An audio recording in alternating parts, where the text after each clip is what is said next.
Bonjour, donc voici le petit texte que je vous propose aujourd'hui.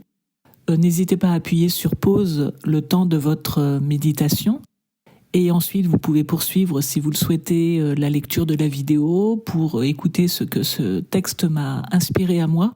Mais vraiment, ce n'est pas une obligation, sentez-vous absolument libre. Le plus important, c'est vraiment ce que le texte vous dit à vous. Et si justement vous souhaitez partager, mais là non plus ce n'est pas une obligation, faites-le en toute liberté si vous le désirez.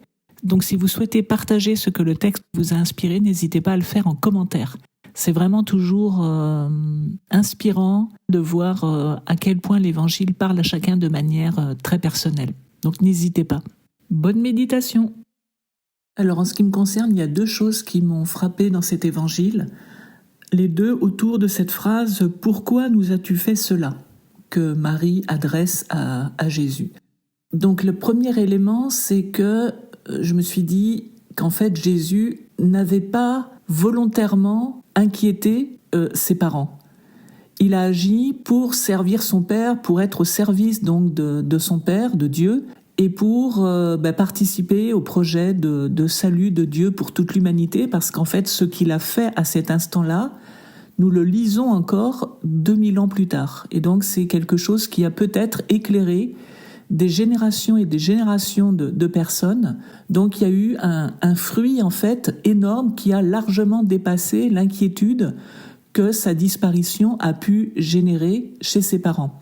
Et je me suis dit qu'en fait, ça nous invitait à nous décentrer. C'est-à-dire que quand il nous arrive quelque chose qu'on impute explicitement ou non à Dieu, il faut se souvenir que on n'est pas au centre, en fait, de ce projet de salut. À la fois, on est au centre et en même temps, il ne nous est pas adressé qu'à nous. Il est adressé à tout le monde. Et il y a tellement de choses qu'on ne maîtrise pas que, en fait, un petit événement qu'on peut juger comme étant désagréable peut en fait servir un intérêt plus grand. Et puis l'autre élément, c'est l'attitude de Marie que je trouve assez exemplaire, à savoir que, et qui nous éclaire beaucoup aussi nous, à savoir que dans un premier temps, il y a un reproche donc qu'elle adresse à Jésus. Pourquoi tu nous as fait cela ? Jésus lui répond. Elle ne comprend pas, Joseph non plus. Ils ne comprennent pas sa réponse.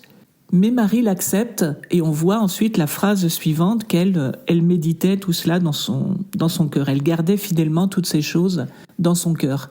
Et je trouve qu'il y a aussi un chemin ici parce que c'est quelque chose qu'on rencontre systématiquement. C'est-à-dire qu'il y a tellement de choses qu'on ne comprend pas que il est bon d'avoir me semble-t-il, ce modèle en fait sous les yeux. Je comprends pas, je me plains, je suis libre de le faire. Je perçois qu'il y a un enjeu plus grand que je ne comprends pas. Donc voilà, je l'accepte en silence et je garde tout cela dans mon cœur. Donc dans les deux cas, moi je vois cette invitation au décentrement et à l'humilité. C'est probablement ce dont j'ai besoin personnellement. Donc voilà ce que le texte m'a dit aujourd'hui.